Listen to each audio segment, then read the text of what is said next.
Supposedly. I'm Jessie, I'm Rue. and we're going to talk to you about some interesting stuff today. But first, I noticed you're in kind of a new setup there. What's going on? I'm not in my Hobbit hole box dungeon. Yeah, it looks you're a little cooler. I'm not seeing any sweat on you this time. Not yet. It's still toasty.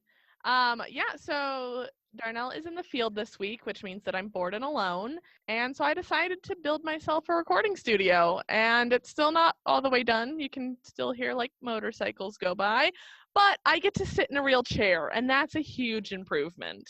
That is because you were always crunched over in the dark, sweaty. I was sitting on a fluffy blanket that we put on our bed when it gets super German cold in the winter, and a pillow, and pretending that was sufficient. Well, it looks like you've had a major upgrade. I definitely have. I'm hoping that the audio is a little bit better. If not, I'm just going to cry and edit this, But if it's better, that's awesome. I'm still putting the final touches on it, but anything is better than my box dungeon. Yeah. Okay, so we're probably about 8 to 15 episodes of this podcast away from me having a new space where I can do that. Yay. And have a specific podcasting space. So until then, my audio is probably not going to be as great as Rue's, but haha, I don't have to figure that out. She does. And I think we're both trying to figure out new mics, too. Yes. So. I mean, technically, there's a lot of stuff we're trying to figure out right now. New mics, recording space. Our lives. I mean, the lighter notes, our lives being the heavier ones, and heavier than that is what's going on in the world right now. Yeah. Obviously, Jessie and I don't need to tell you that things are not good up in Wisconsin, in Kenosha, where Jacob Blake was shot by police 7 times in the back. Our hearts are obviously with all of the people who are up there protesting, with Jacob Blake and his family. If you are able to get involved in any way, obviously that is the best course of action if you're in the Wisconsin area. What are some good ways people can be getting involved? Yeah. So if you're in the Wisconsin area and you're able to attend a protest in person, obviously that's huge. Whether or not you're geographically close by, donating to bail funds or other outreach is excellent. I'm not sure, but I would almost bet you that there is a GoFundMe set up for Jacob and his family because he is now paralyzed, and I'm sure that there's going to be a lot of hospital bills and legal fees coming up for him. And yeah, I mean, keep the fight going. Just remember going forward that this isn't over. I know that this has kind of sparked attention again, that things had stopped trending, but I mean, this fight is far from over. Breonna Taylor's murderers still have not been brought to justice. There's still a lot that needs to happen. But yeah, keep the fires going and let's get it done. Absolutely. So as promised this week, I'm going to tell you about BTK, which is going to be the first serial killer that we've covered on this show. And in doing so, I wanted to make sure that, I'm handling the subject matter appropriately. Obviously, that meant kind of breaking it up from our lighthearted episode about the squonk we did last time. But that being said, you're going to notice I quote a lot of the victims, but I'm not going to give you any quotes from Dennis Rader, aka BTK Killer himself, because I really feel like we need to give voices back to those who were victimized and those who lost their families. And honestly, I feel like he's kind of talked enough on this matter. Yeah. So if you would like to see any or hear any direct quotes from him, there are a lot of great documentaries and TV episodes that covered this. There are a lot of documentaries that focus on the police work that was involved in this. There are a lot of documentaries out there that focus on his psychological state, some between the relationship that he had with his daughter. I would say go check any of those out. But if you're here on Supposedly, we're going to give victims voices in this as much as we possibly can. Right on. And without further ado, I'm going to take you to January 15th, 1974. I'm going to be direct quoting from Charlie Antero during this, and then in between I'm going to be using my own words, and I'm going to try to make that as clear to you as I possibly can. So without further ado, this is a direct quote from Charlie Antero. January 15th, 1974 started out different. I asked my dad to take me to school early that day so I could get an extra study hall in. My brother and sister Danny and Carmen went with me. Now, this should be said that his younger siblings, Josie and Joey, stayed behind with their parents as their parents started to get them ready for school. Joseph Antero returned home from dropping off the older kids at school. I'm sorry, do you know how old Charlie is? He was 15 at the time. Okay. So Joseph Antero, his father, and the namesake for Joseph Jr., who I'll also refer to as Joey, returned from dropping off the older kids at school, and he started getting the two younger children ready for school that day. Like, I know you know a lot of different schools and age groups kind of stagger their opening time. It was one of those situations where the older children were in junior high and the younger ones were still in elementary. So the parents were packing lunches, gathering backpacks and such, when all of a sudden a man walks into the house. He draws a gun and at some point cuts the telephone cord. Whoa. He tells them that he just wants their car and some money. And if he can tie them up and get the money, he'll leave them alone. So he ties up Joseph Ontero, the father, and then Julie Ontero, his wife. After they're tied, BTK had full control. He strangles Joseph and later followed by Julie. I'm going to go back into speaking in Charlie's words with another direct quote from him, and it's going to be a long one, so hang in there. I walked home by myself that day. It was a very cold, long, windy walk, as was typical of Wichita winters. I went in the back door through the kitchen, opened up the door, and walked into the house. When I opened up the door, I saw my mother's purse. It was thrown over. All of her belongings were strewn about. It was completely untypical for my mother. And I yelled out, "Is anyone home?" At that point, one of my siblings yelled out, "Charlie, come quick. Mom and Dad are playing a bad trick on us." I saw my brother and my sister, Danny and Carmen, with my parents' bodies. And my heart, it just felt like somebody ripped open my chest and pulled my heart out. I tried calling the police, but the phone didn't work. I took Carmen and Danny outside and we stood in the front yard. Danny went next door to use the phone and call the police. When the first police officer pulled up, he came out to us. He asked what was going on, and I said, "Go inside the house and you'll see." He went inside the house and came back out and asked if my father could have done this. Other police came, and I kept telling them, "I need Joey and Josie. Don't let them come home to this. Bring them to me." I want to remind you guys, this is a 15-year-old boy begging for his younger siblings to be brought to him so they don't see his parents killed. And so the little kids were already at school when he entered the home? We'll get there. Okay. Finally, they told me that Joey and Josie were in the house with my folks, and they were dead. Oh, I hardly remember a thing after that. To this day, it breaks my heart. Let that sink in. A 15-year-old boy begging for his younger siblings to be brought to him so that they didn't have to see their parents bound, tortured, and killed, only to find out that they were in the house with the parents.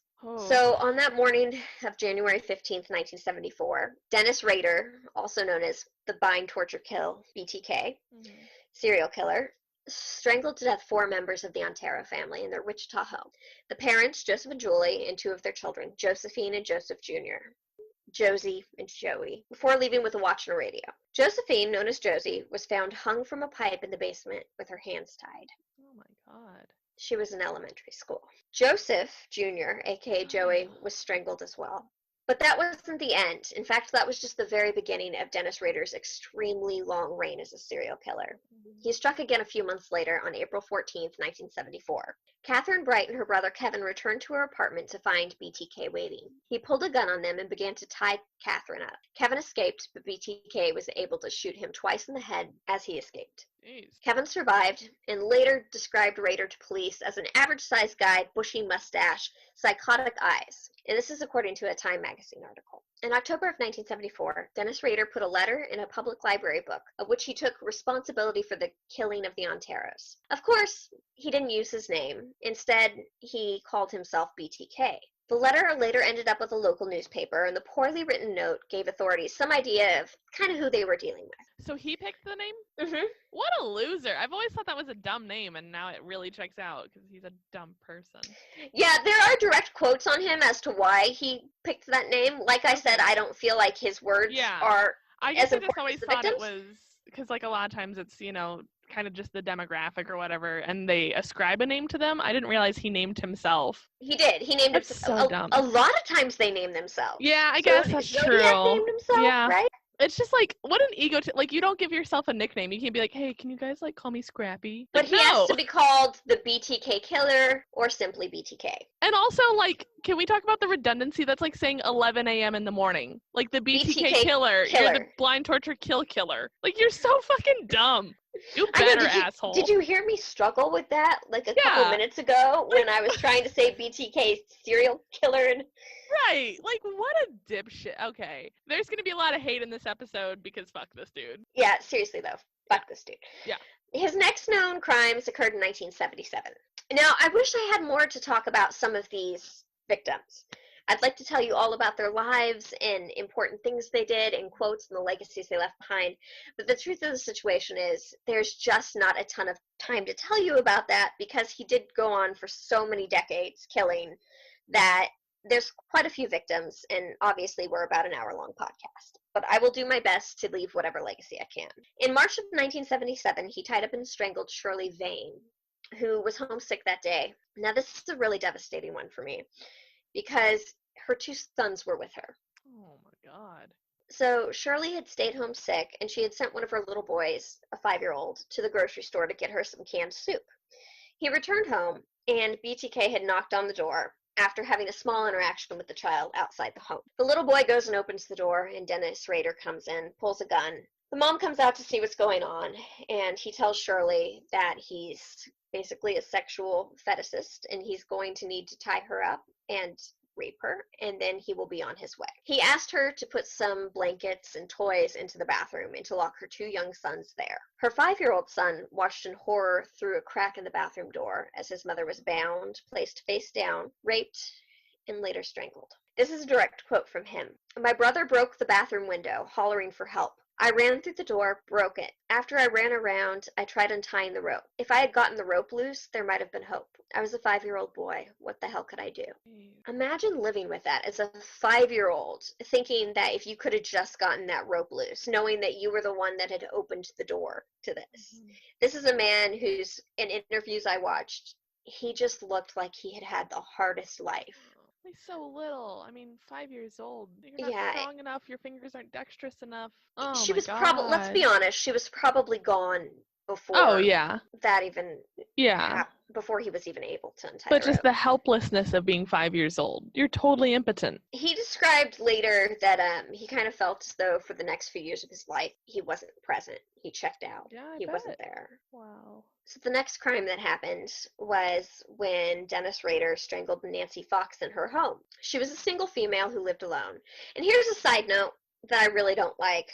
I couldn't find a whole lot of information on Nancy Mhm. about her personal life. She's always just quoted as being a single female that lived alone. And I don't know, that just always Okay. irks me. Okay. She was found in her bed, strangled to death, and her feet and her hands were bound. He had ejaculated onto a nightgown and left it at the crime scene. After the murder, he calls the police and reports the crime by listing her address and the name of his victim. Shortly afterwards, in January 1978, he sent a poem to the local newspaper about the Vian killing. So the one where the little boys were locked in the bathroom. Oh, okay.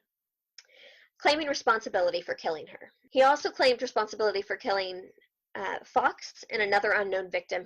He even included a sketch of Nancy Fox at the time of her What? death. So basically, police say now that he probably stood over her and sketched her as she passed. Oh my God. And of course, he had felt the need to want to put himself with the big boys of serial killing, Mhm. including Ted Bundy and David Berkowitz, also known as the Sons of Sam. Despite this game that he kept playing with authorities of wanting the attention, but not wanting to be caught, but wanting to Mhm. feel superior to them, he was able to keep a lid on his secret in his life. He Yeah. was reportedly an attentive husband, and him and his wife had a son in 1975, followed by their daughter in 1978. Hmm. During this time, police did note that the murders kind of just stopped and they couldn't figure out why. Of course, when serial killings just stop, a lot of times it's assumed that either there's an illness, either Right. someone perhaps died, the serial killer could have died, they could be spending time in prison, or they could have moved to a different location where they're killing. Right. Now, I want you guys to keep in mind that this is 1975. We were still on the verge of just learning about what a Mhm. serial killer is at this time. So this image of him being a father with 2 young children didn't even occur to police Because because he's the pillar of oftentimes, the community. right, Yeah. oftentimes they were taught in profiling that Mhm. it's going to be a loner who's unable to make those social Mhm. connections. So they were looking for a loner who didn't have a family, didn't have strong community ties, Yeah. possibly a drifter. So in April 1979, Dennis Rader waited in an elderly woman's home, but left before she returned. He sent her a letter to let her know that BTK had been there. In an effort to catch him, police released the 1977 recording on his phone call to police, hoping that someone might recognize the voice. Now, this Mhm. is the phone call in which he put himself Oh no, this would be the phone call where he listed Fox's death and taking Okay. responsibility Yeah. for it. After several years without a crime, he went on to kill his neighbor, Maureen Hedge, on April 27th, 1985. Mm-hmm. Her body was found days later on the side of the road. And the following year, he killed Vicky. Here, help me with this name. Wegerle. Wegerle, Wegerle? I guess. Wegerle. Wegerle? Wegerle? Vicky Wegerle? How do you say it? Wegerle? Wegerle. Wegerle? I don't know. That's the best I can do. Okay, well, the following year, he killed Vicky Wegerle in her home. And his final known victim, Dolores Davis, was taken from her home on January 19th, 1990. Yeah, so over the next several years, he just kind of disappears. The killings stop as he began to focus on work and family life.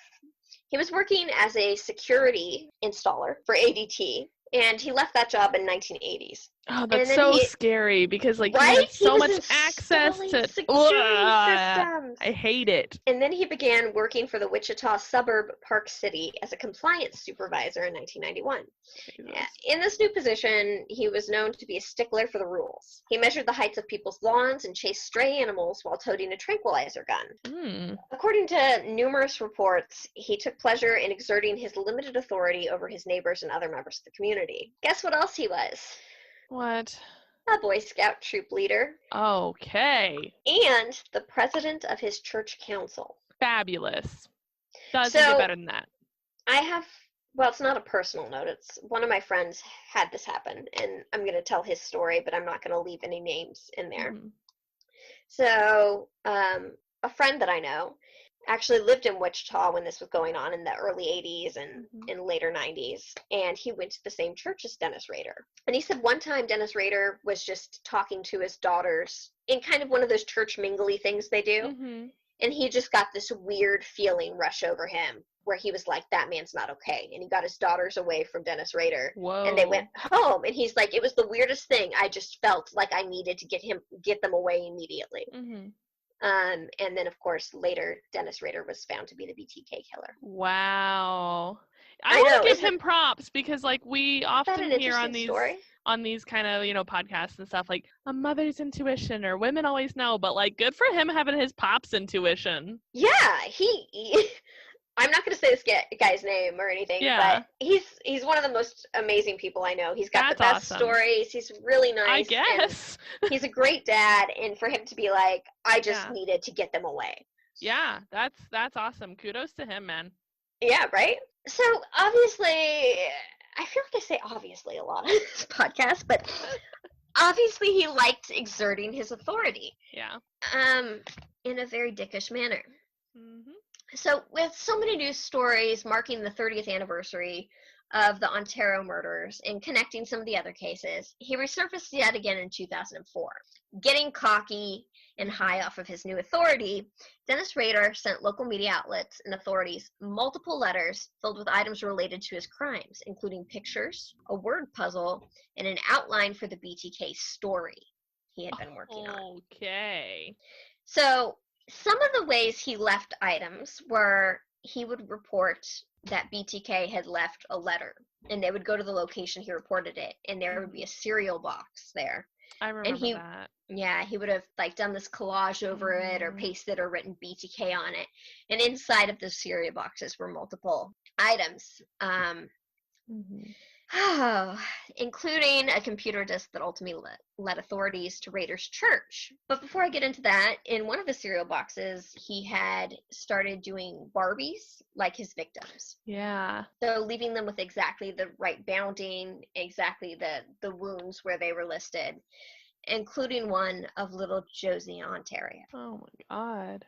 So the computer disk leaves authority to Dennis Rader's church, and investigators also noticed his Jeep on some security tapes of some of the package drop-offs in the area. And they submitted their case by obtaining a DNA sample from Rader's daughter. Now, how they did this was interesting. I don't remember if she was in university or just out of university and college at the time, but she had a pap smear at her student health organization that was there, and they were able to obtain that DNA sample to compare. Wow. Right? Rader was arrested on February 25th in 2005. when the police and many of these documentaries I watched describe this, they said that it was the hardest thing because they knew for about a day from getting the daughter's DNA results that it is most likely him, right? It's a 50% match, but they have to wait until the next day to go get him. So they swarm his truck as he pulls up home from work because he would go home to have lunch with his wife every day. And they pull him out of the truck, and he, without missing a beat, says something to the effect of, "Tell my wife I'm going to be late for lunch." He didn't ask why he was being pulled out of his car or why he was being arrested. Wow. Although in the interrogation, he kind of played coy for a while until they revealed about the CD, and then it kind of came shattering down to him that, oh crap, I messed up. Yeah. And which point he starts taking credit for all the cases. He's a very smug guy. If you've ever watched any of the interviews with him or any of the court testimonial, he's very proud of what he did. So they kind of used his ego against him to get him to confess to all these things, which he was just chomping at the bit to take credit for. He was later charged with 10 counts of first-degree murder. His neighbors and fellow church members were stunned by the news, unable to believe that the man they knew as a serial killer had haunted the area for so long. Nobody had suspected him. Okay, can you take that back? Because you just said the man that they knew as a serial killer. Oh, my bad. You're like, they would have never suspected the man that they knew to be a serial killer. So his neighbors and his fellow church members, they were all obviously shocked by this news that a serial killer had been living among them for such a long time. Well, one thing I found really interesting is when the police went to his daughter to see if she had any information on the killings, and of course her and her mother are just completely shocked and devastated by this news because they had no idea. And the daughter remembers, oh, hey, our neighbor when I was little was strangled to death in the house across the street from us. And I don't think her crime was solved, but I specifically remember my dad not being at home that night because there was a bad storm, and I got scared, and Daddy wasn't home, so I went to sleep with Mommy in the bed. And she's an adult at this time when she's saying all this. Yeah. But that information led to convicting him with what was his 9th charge at the time. Damn. So he pleaded guilty to all of the charges on June 27th, 2005. That is so recent. Yeah. Think of that, the 1970s to 2005. Granted, he wasn't fully operational during all of that time. But still, to be free and just like eating whatever he wants for dinner and hanging out at church, fuck that dude. Like, going to lunch with his wife at home every day. He should have been miserable in the cell block for those 30 years. So, as part of his plea, he gave horrifying details of his crimes in court. His family refused to come to the trial because by that point he had pleaded guilty. He had been caught on tape talking about all this to investigators. The family was really respectful in this manner, and they said that they didn't need anyone rooting for him to be there, and that it was his victim's time to be heard and to be acknowledged, and they didn't want him feeling a sense of pride that his family had showed up for him. There you go. I like that. Yeah. Many observers noted that he described gruesome events without any sort of sign of emotion. I disagree.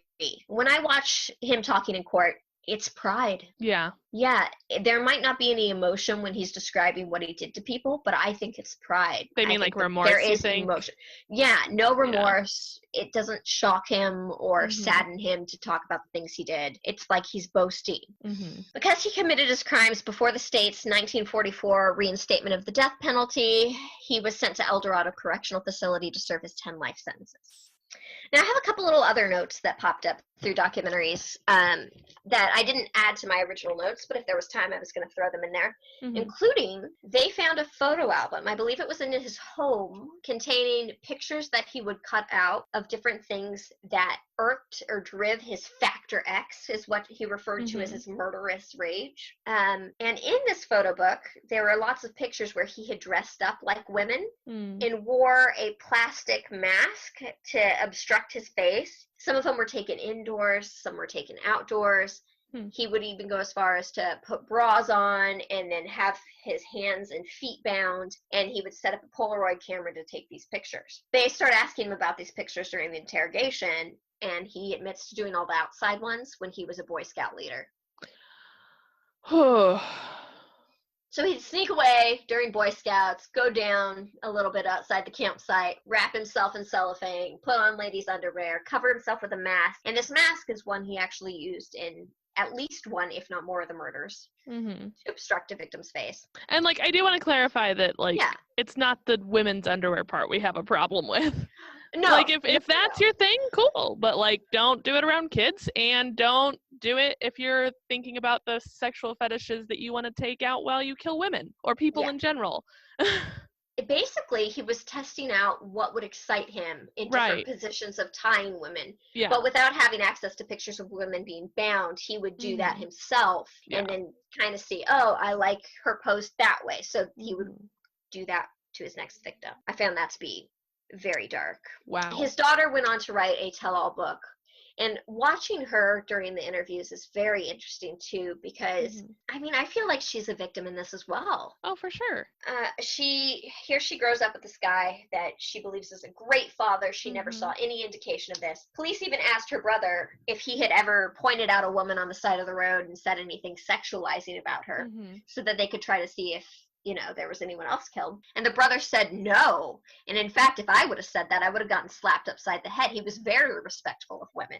So she grows up with this complete different picture of her dad than I don't know how you ever trust anyone ever again. Right. Well, luckily she was married and she has a good husband who's been getting her through it. That's good. But part of her tell-all book is talking about the father-daughter relationship and how it completely obscured her and she was blinded by it. But in addition to that, she feels bad because she still wants to have a relationship with her dad because that's not the person she grew up with. Right. So some of this tell-all book contains letters her and her father have written while he was in prison. Wow.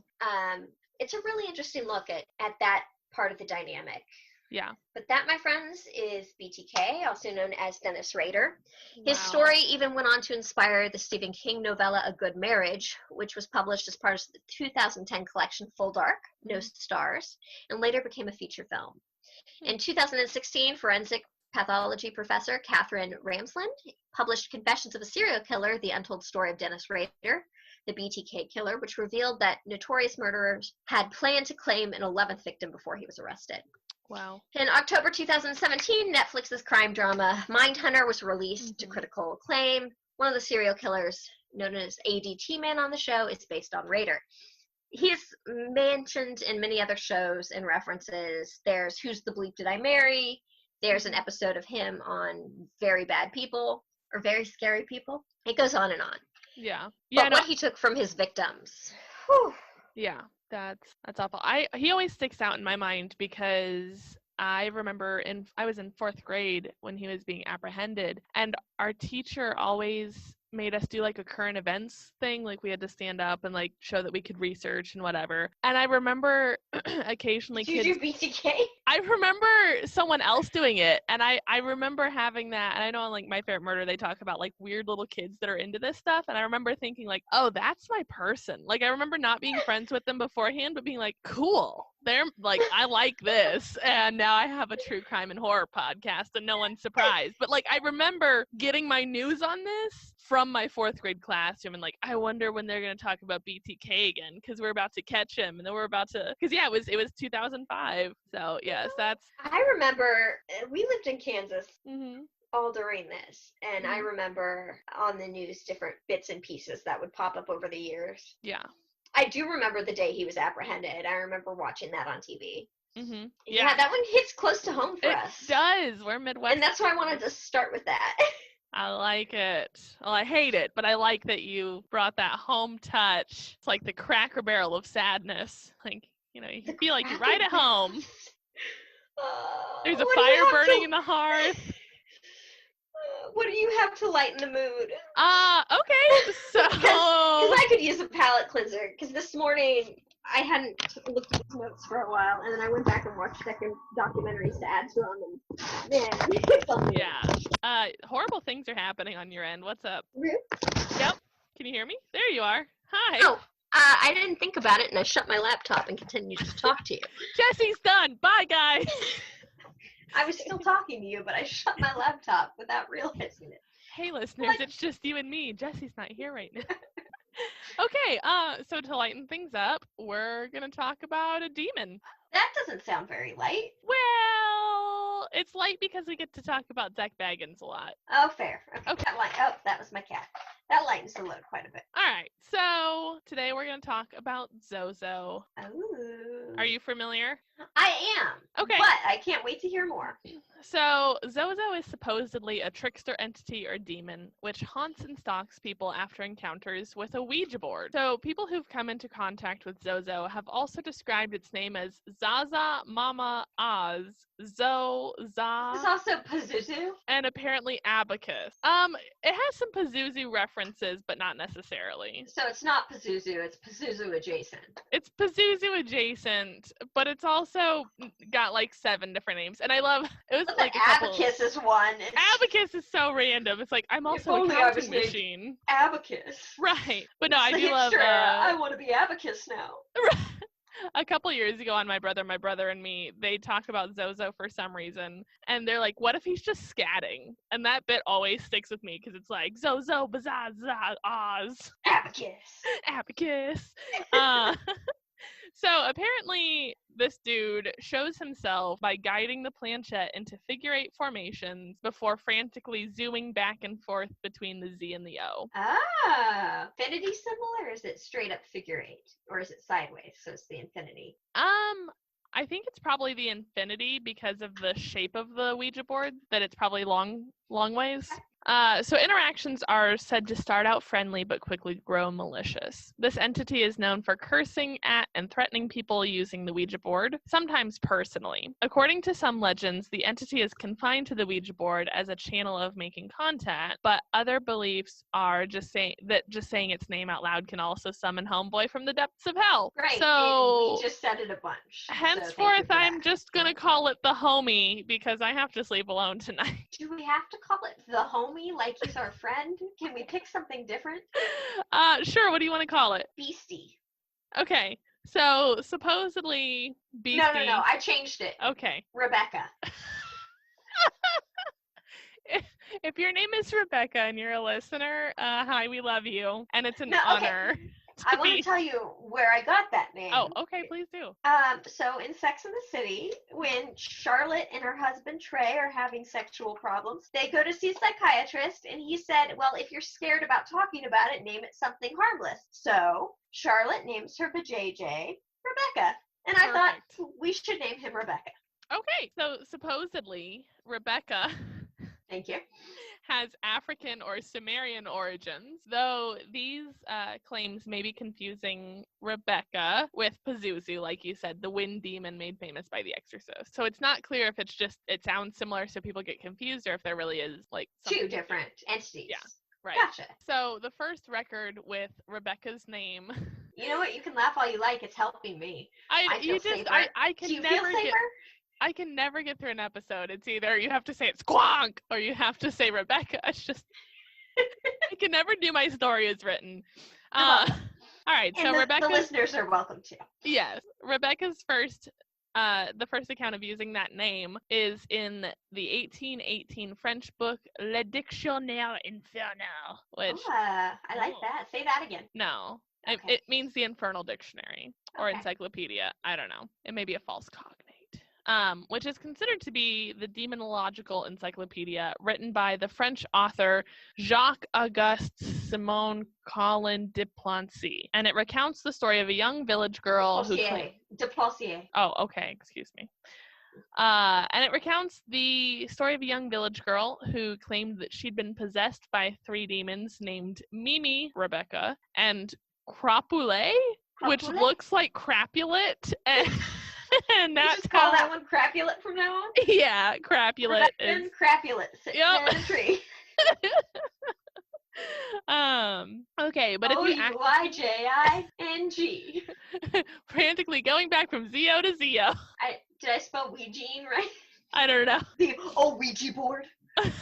As Zach Baggins would say. Right, yes. But so if you actually translate this book, you'll learn that the little girl was apparently making everything up, so much so to the point that she would later be imprisoned for her lies. Because I guess she sucked so many resources that they're like, you have to go to prison now. Yeah, that's not good.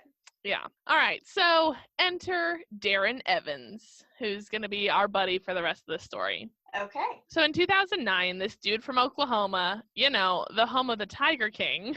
That's in Oklahoma? Yeah. Right? Oh, no. Yes, it is. Is it? Yeah. Yeah, What? Fact check yourself. I am. I expect better out of Oklahoma. Not Don't. that much better, but, better.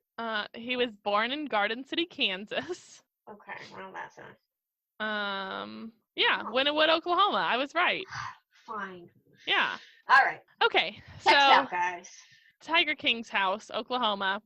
So this Darren Evans guy posts on True Ghost Tales, a website to share your paranormal encounters, and he recounts his encounter with Rebecca. So in his story, Evans talks about how he had a fascination with the occult since he was a teen and played with Ouija boards too many times to count. He Anytime also... you say Ouija board, you have to say it like that now, too. Fucking hell, Jesse. No. Give the people what they want. Okay. He also is a self-proclaimed zoologist. So go off, dude. How you become that? Like, if he has a certificate, I don't really know. I think he just kind of woke up and one day was like, yeah, I pretty much know everything there is to know. So Evans claims that his encounters with Rebecca were much different. God damn it. Were much different than any other experiences with the Ouija board. And said it showed itself to him too many times to count, and that it pretended to be a kind spirit, but eventually switched to threats and curses in, quote, what looked like Latin or Hebrew. And I have some questions. Yeah, me too. Okay, so if it looks like Latin or Hebrew, how did he know they were curses? Right, because, like, I remember one time I was working on a horror movie. I was doing makeup on, like, this little indie horror movie set, and they were, like, doing Latin incantations, and I think one of the girls had, like, gone to Catholic school, and I think they were just singing I'm a Little Teapot, but in, like, a scary voice in Latin. Love it. Because, like, anything can sound scary in a foreign language. Trust me, I know. I live in Germany. Everything sounds scary there. But also my other question is, like, like you said, how does he know it's a curse? And also, Latin and Hebrew look high-key different. There's that, too. Like, so I think he was just like, I didn't know what it said, and it scared me, I think is he actually may what be he a meant to say. Rebeccaologist, but he is certainly not a linguist. Seriously, yes. So in this post, Evans wrote, I was genuinely fascinated and startled by how many times Zozo showed up. Even Rebecca. I think he's meaning the spelling. Okay. Rebecca's a lot harder to spell because there's also like 6 spelling options. That's true. Maybe that's how he knew it was Hebrew, because it was the Oh Hebrew my spelling. gosh. I just realized, like, 2 of my main exes, you know how there's always like a couple main ones that stick out? Yeah. 2 of them are married to Rebecca's. Oh wait, no. Never mind. Scratch that. I was wrong. Oh, okay. I thought we were on to something. I thought they left you for demons. And I was like, this is the new Netflix show. I don't hate that idea. Copyrighted. Move on. Yes. So he also said that this showed up even in many different states and on many different Ouija boards. He also claimed that the demon made threats against his toddler daughter and nearly drowned her in a bathtub and later infected her with a mysterious disease. He said, we almost lost her, and that was when I began to suspect demonic attack. So this guy just kind of hangs out playing with Ouija boards all the time, and it's just like, oh, I finally suspected something demonic happened. Yes, accurate. Okay. Yep, I'm not a fan of it either. Okay, so his post kind of went viral, and a bunch of other users recounted similar stories of their own that happened after using a Ouija board. Evans set up a website of his own to collect different stories specifically about this anomaly, which also kind of went viral to the point that the film production company One World Studios reached out to Evans and acquired the rights to the story. Interesting. So in 2012, the company released the film I Am Zozo, also known in some places as I Am Rebecca. No, I'm totally kidding. You can't look that up on IMDb. Yet. That's like when they I have an IMDb Pro count. Give me a moment. Oh, shit. And so this film actually featured a cameo appearance by Evans. So, like, good for him. He now also has an IMDb page. I don't know that he has the Pro account. Makes me sad. Yeah, I know. So this film was advertised using YouTube. Wow, I can't fucking read. I'm like 90 years old. So this film was advertised. You're 25. I'm 25. So this film was advertised using a YouTube video called, quote, Scariest Ouija Board Demon Zozo Possessed Girl. And man, do I miss when YouTube videos had those kind of titles in 2005 That's a or long whatever. title. I know, right? And so this video also went viral, and the comments kind of were just a bunch of people arguing, like, is it real? Is it fake? And even in the description box, there was a link that promoted like how you could rent the movie, but people were like still not sure if it was it was kind of similar to like the Blair Witch Project, where people were like, I don't know if this is real or not, what's going on? And like some of the comments were, oh my gosh, you're not meant to joke with this. She was laughing and insulting Rebecca, so that's why that happened. And someone else said, the thing was going around in a figure eight. That's bad. And I'm like, is that Zach? That That's sounds like bad. a Zach Baggins quote, direct quote from Zach Baggins. Oh, and I'm glad that we're talking. Where can one fund this haunted Ouija board? All right, so I'm glad we brought up Zach, because now we're going to go to 2014, when our favorite ghosty boys head to Oklahoma to meet with Evans in his home, which he claims is plagued with Rebecca. And so during... I wasn't wrong about him wanting the Ouija board. You weren't. He was like, do you still have it? Can I touch it? So during interviews for Ghost Adventures, Evans kind of adds new details to the story, like that his daughter was actually temporarily blinded for like an hour by the demon, and that she was picked up and carried to the basement by an unseen force. And how that wasn't what he fucking led with, I don't know. Right. Because, like, drowned in the bathtub is bad, but as I've clearly discussed, anyone can drown or almost drown. He's a Rebeccaologist, though. He knows. He is. But, like, I've almost drowned. I've never been picked up by an unseen force and carried to a basement. That is a different level. You've almost drowned in a bathtub? No, I've almost drowned in general. Oh, okay, I was saying, fair. Drowning full stop is a lot easier than being picked up by something you can't see and carried to a new floor. Oh, definitely. Yeah. You can drown in 2 inches of water. I can't be levitated 2 inches off the ground by nothing. Like, bro. So in 2016, Evans co-authored a book, The Zozo Phenomenon, with paranormal expert Rosemary Ellen Gilly. He again added new details about his first encounter with Rebecca, this time that he came into contact with Rebecca in 1982 after discovering a Ouija board in his then girlfriend's basement, and apparently the word Zozo was engraved on the back. But also earlier in that year, in a phone interview with a New Jersey newspaper, Evans told the same story about the mysterious Zozo engraved Ouija board, but this time claimed that the word was written on the front, where Ouija is usually written. Both of these mentions were the first time in the 7 years that he'd been talking about it that he mentioned the board being engraved at all. You know what? I think this guy's just trying to sell some merch at this point. I think so. He got a great deal on some Ouija boards, and he's trying to write ZO all over them to make some money. Maybe him and Rebecca are in on it. Maybe. So Darren was a part of the Halloween special episode of Ghost Adventures in 2018, and this is what he had to say on his website about what happened afterwards. Quote, on November 3rd of 2018, I was hospitalized, and also I'm going to say that our friend Darren is not the greatest speller and does not use a spell check service. That's okay. I can relate. And he says he had a severe upper respiratory infection for weeks. He developed sepsis and began coughing up blood. Doctors tested me for influenza, and it came up negative. Days prior, I had conducted a live Ouija session on the show Ghost Adventures. During the broadcast, the session was just getting started when Zozo was spelled out. But before we could continue, we were asked to shut it down due to network time. No closing of the session was done, and days later, I was hospitalized. Not long after this, my brother Travis was found dead in my mom's house in Broken Arrow, Oklahoma. Within a week later, my lifelong friend Roland died from a tragic accident in Tulsa. Never in my wildest nightmares would I have thought that both Travis and Roland would end up lying next to each other in a Tulsa morgue, but that's exactly what happened. Way to go, Zach Baggins. Yeah. For not letting them close out. Right, like that's rule number 1. I know that like TV production, you're on a hella time crunch, but like you have time to go goodbye. You have time to goodbye. As someone who works in television production, you have plenty of time to go goodbye. Have time to goodbye. Yes. Yeah. Yeah. So I feel like Zach Baggins was like, okay, here's what's gonna happen.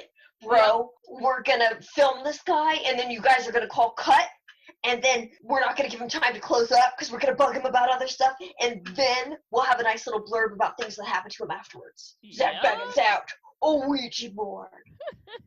somewhere there's just a PA rolling their eyes with Starbucks in their hand. So I don't know. The price of Starbucks really gone up. A lot of TV shows don't bring Starbucks anymore. yeah, but this is okay. I guess this was only in 2018. I thought it was more Oh, earlier. well then Starbucks, he probably back then, yeah. Yeah, I feel like Zach only drinks Starbucks when he's not drinking like Rockstar energy drinks. I was gonna say Starbucks? Really? You think he drinks Starbucks? I think he drinks like Rockstar energy drinks and Maybe it's just because I watched the episode. protein powder enhanced.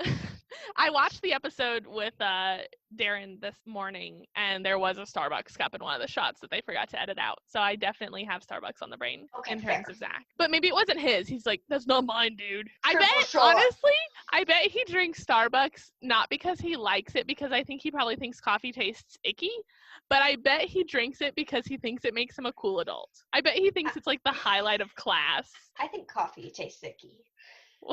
Well, you and Zach have something in common. Maybe. We don't know. That could have been his Starbucks cup. Yeah, I don't know. So things are about to get a little conspiracy theory-y. According to the Paranormal Scholar, they discovered that the cover of the book Evans and Gilly wrote was eerily, like plagiarism-eerily similar to the Zoso glyph, which is frequently used by the band Led Zeppelin. And like, why is it always Led Zeppelin? They were a huge part of my backmasking story. I feel like in Harry Potter when McGonagall's like, when something's wrong, why is it always you three? To Harry and Ron and Hermione. Like, that's how I feel about Led Zeppelin. Led Zeppelin. Yep. Fair.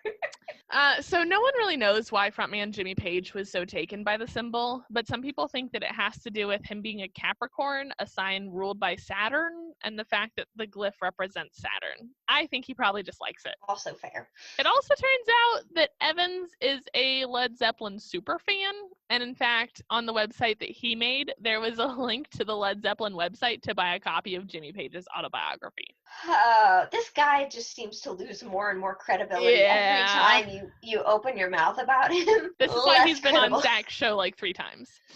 Apparently that's all it takes. I think you and I need to invent a fake haunting and try to get on Zach's show just to prove how probably easy it is to get on Zach Baggett's show. Well, because as long as, like, I think with these two together, it's just this, like, super ego circle jerk. Oh, yeah. That they're just like, oh, man, like, that happened. He's like, yeah, man, totally happened. And he's like, oh yeah, man. Ouija board. Oh, yeah. So, yeah. Oh, yeah, Rebecca. Merch Zeppelin. So Evans has obviously caught some heat for this and has like tried to brush it away. He claims what a surprise. He claims that the root word zo in both zozo and zoso has some sort of quote magical power and uses that as an explanation. In a blog post, he tried to post more historical proof of zozo's existence, once again citing Le Dictionnaire Infernal. And my French accent is superior to everything, obviously. As well as a Nigerian paranormal website where in 2005, a user named Machiavelli wrote of a friend's encounter with a demon called Zozo. Apparently in the Nigerian languages Hausa and Igbo, Zozo translates to come up. Evans also found mention of a demon named Zozo in a play from 1966 and in an 1876 issue of the Catholic Review, where St. Bernardino of Siena mentions a mass of Zozo, which was apparently some sort of satanic ritual. So here's what's kind of weird, though. Before 2009, when Evans shared his story on that original forum, there were no Google results for the Zozo demon. So either everyone was just too afraid to share their stories before him, or maybe he bagginsed a little bit. I think he bagginsed a lot of it. Yeah. Despite all of this, the Zozo legends have persisted and maybe have even entered like a tulpa sort of situation, like the Black-Eyed Kids or Slenderman. Like maybe that so many people have now believed it that it's like a thought form. So there are now tons of places where people share their own encounters and stories, mostly on YouTube and Reddit. A lot of people, our new friend Darren Evans included, have pointed out that 2020 and Zozo look very similar, depending on how you write it. That's fair. And they are now blaming everything that is the shit show of this year on Rebecca. So like I said earlier, Darren's website is not great. It's a very dated feeling blog spot, which has several links to an even more dated blog spot with a flame background. And it's got like, it's super, I had to like highlight it to read it because he's got thin white like Arial font on a flame background. And I'm like, bruh, this is not working for me. Yeah. So here are, you keep saying our friend. He seems a little more like that weird uncle you have, you know? He's our friend like Zach's our friend. Fair. Okay, Yeah. all right. He's our buddy. I'm to this podcast. Do you think I've said fair? I say fair all the damn time, and I hate myself every time I have to listen to that when I edit. I'm like, oh, look, Rue's saying fair again. Cool. I just refer to myself in the third person because I think when I'm editing, I feel like a different person than the person who made this podcast. I feel like the annoyed techie that has to listen to the talent. I'm like, oh my God, these people won't shut up. That's what we made this for. Yeah, fair. Oh, fuck. I just said fair. Anyway. So 2020 is Rebecca's fault. So 2020 is Rebecca's fault. So here are some quotes from Evans's website. In several emails sent to me, descriptions, not descriptions, descriptions, yes, of doomsday scenarios were revealed. In one account, Zozo promised that there would be a quote.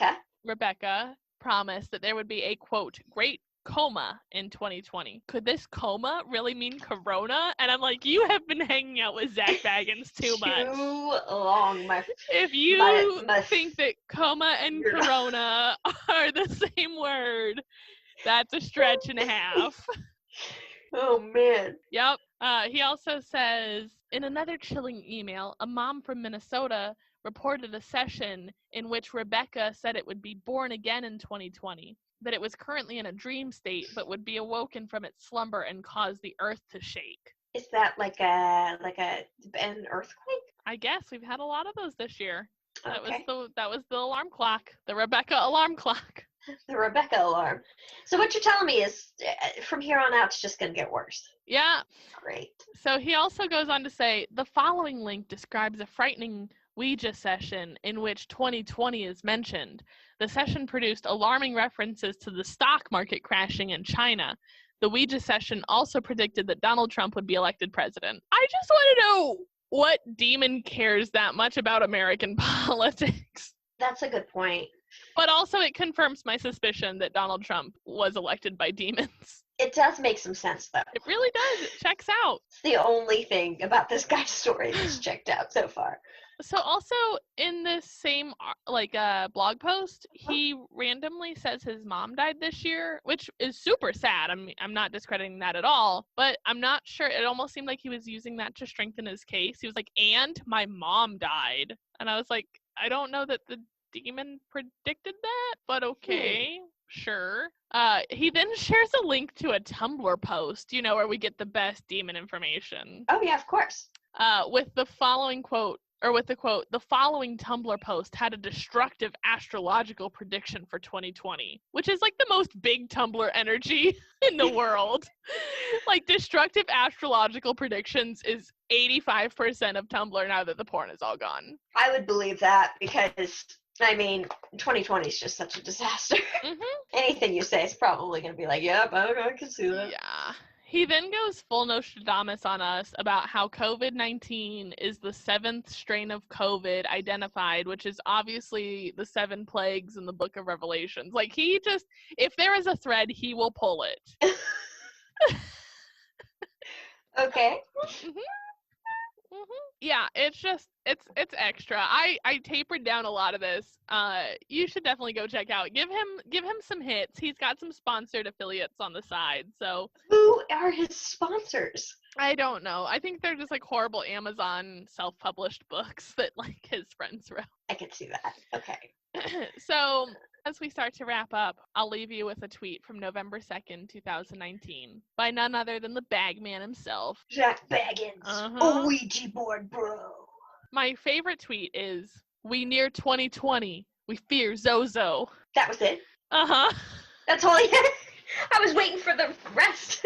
No, it just randomly, we near 2020. We fear Zozo. And I think he was trying to do like some like rap bars of like rhyming near and fear, but it doesn't work. So now, because this has been a sad episode and it's a sad world that we live in, Definitely. Let's talk a little bit about Ghost Adventures, because I did watch the episode today. You did? I did. So Zach starts the episode by calling a Ouija board a spirit talking board. And as one often does. I'm curious. I think Ouija might be copyrighted by Hasbro. So he has to make it sound different? Sometimes he says the word later, but also, like, when they show the Ouija board, because they use them in this episode, like, part of it is blurred out, and I think it's for a brand name. Should we not be saying that? Everyone says that. That's what they're called. They're not called that's spirit true. talking. Well, It's like, and Hasbro didn't originally own them either. right. Like, these are, Hasbro appropriated them. They've been around forever. But no, it's like, I get it. Like, tissues are not called Kleenexes, but we call them that, and that's a brand name. But, like, Ouija boards are Ouija boards. Photo editing isn't the same as Photoshop, and yet we call it Photoshopping. Yeah, like, no, your Ouija boards are just Ouija boards. Or spirit talking board. He then yells at his team a lot when they say that they're scared, because this reminds them a lot of when they did the Exorcist house. And he gets very aggressive with them, like he does, and he feels the need to always be the alpha. It's like watching a pack of dogs. It is. And he says, quote, "We're playing truth or dare among ourselves, and I'm daring you to go deeper." Oh man, I'm gonna say that to you at some point in the future. Which feels like one part weird teenage sleepover, one part sexual encounter, and I was very uncomfortable at the whole quote. Especially since we read that fan fiction that one time. Oh yeah, maybe that'll be like maybe that'll be our 100th episode. We just read Zach Bagans fan fiction.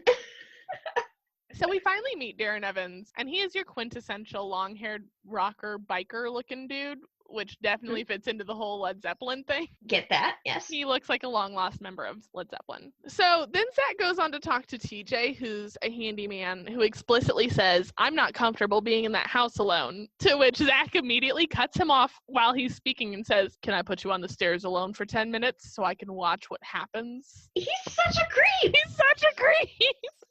So the handyman agrees because Zach has this capability of bewitching people into doing his bidding.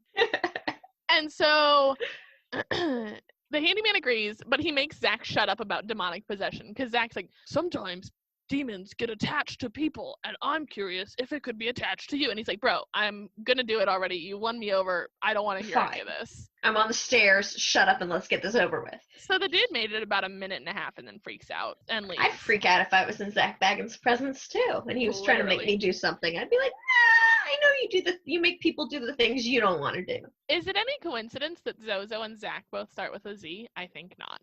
I don't think so. And so handyman leaves, and Zach decides to try and sit on the stairs, and his mic battery does die. And then, so they go and check it out, and they decide, and this is maybe the biggest mental gymnastics I've ever seen on this show. They decide that the EMF going from 1.0 to 1.1 over and over and over is spelling Zozo. How?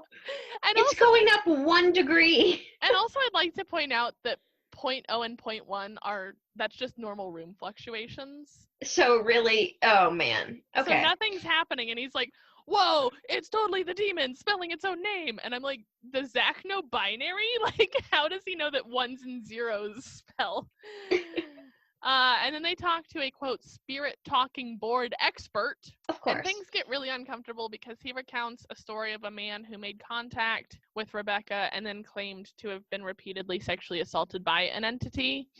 And this comes up later, and it's very uncomfortable for everyone involved because Zach does not handle sex well, especially not sexual assault or rape. Oh, of course not. Have you seen some of his reenactments? Yeah, I've seen all of them, like the girls in the saloon outfits with the backwards corsets that he made sit on a bed next to him. Waiting for ghosts. Pretending to be prostitutes. Sex workers. Yes. Yes. So anyways, then he takes it a step further than calling it a Ouija board, and he calls it an Ouija board. He calls it an Ouija board? Ouija board. And all I could think of was fucking Mr. Poopy Butthole from Rick and Morty that's like, ooh-wee. Because he's like, ooh, Ouija board. So Darren's wife has a really hard time with the investigation, and Zach is just a total awkward sadist about it. So she leaves the house. She wants to go outside because she's so uncomfortable. And he decides to go outside and check on her, but feels like he can't leave the house and says, "I get caught up in some weird emotional cobwebs." Which, like, I have no idea what that means. I'm making the face. So Kathleen goes missing, and so Zach and Darren go cover the streets. And while the house is empty, there are some weird noises. So our friend Nick goes in all alone, and he hears some weird stuff, and he kind of freaks out because he's in a dark, supposedly haunted, demonic house all by himself. But then it is kind of weird because all the neighborhood dogs at once do start to howl, and it's kind of freaky because you can hear that inside this empty house. Oh, that's cool. Yeah, I like that part. That was probably the coolest part. I keep trying to make dogs howl, but none of them will howl for me. Aww. It's all little dogs, though. I need to try it with a big dog. Yeah, big dogs like to howl more than little dogs. I hear it's like dogs singing. That's cute. Yeah. So they do find Kathleen, and Aaron takes her to the hotel, but Darren decides to go back to the house. So her literal husband says, well, I'm glad you're done freaking out now. And like thinking that maybe she got sexually assaulted by a demon. I'm going to go back and do more investigating with the Ouija board. Like, no, you're my husband. You're coming to the hotel with me. We're done. I would be pissed, but whatever. So he and another dude, one of the like camera operators, I think, are doing another Ouija session. And Nick is sitting on the bed, like holding the flashlight and recording for them. And the board just says it's going to kill Nick. And he's like, Nick's like, haven't I been through enough on this? Right. And then he's like, I'm gonna leave. And Zach, of course, is far away from all this. He never touches the Ouija board. He's in, quote, nerve center. And he's like, stay in there. It wants you. And Nick's like, no, you come stay in here. I'm out. And then he does eventually decide that he wants to stay. And Zach's like, get out of there, bro. It's bad. And he's like, no, I'm staying. And it's like this weird petty couples argument. And that's why there's fan fiction. So, I mean, they didn't really find anything that compelling. The Ouija board, of course, moved. No. Yeah, I don't know. On this particular one, they didn't find anything compelling? Not really. Not to taunt Rebecca, but no. I just feel like the expert is really just full of it. Yeah. So, I'm not saying that there's a demon ruling over this entire year, but I am saying it's been a pretty rough goddamn year. It has been a really pretty rough year. Yeah. So, that's the story of Rebecca, the Ouija demon. So let's tell everybody where we can find us on our socials. Yeah, so you can find us at supposedlypod on Facebook, Instagram, and Twitter, or email us at supposedlypod@gmail.com. Yep, we'd love to hear any stories you have or any topics you'd like us to cover. Definitely. Or if you just want to say hi and let us know that you're our 16th listener, we'd love to hear it. That would be awesome.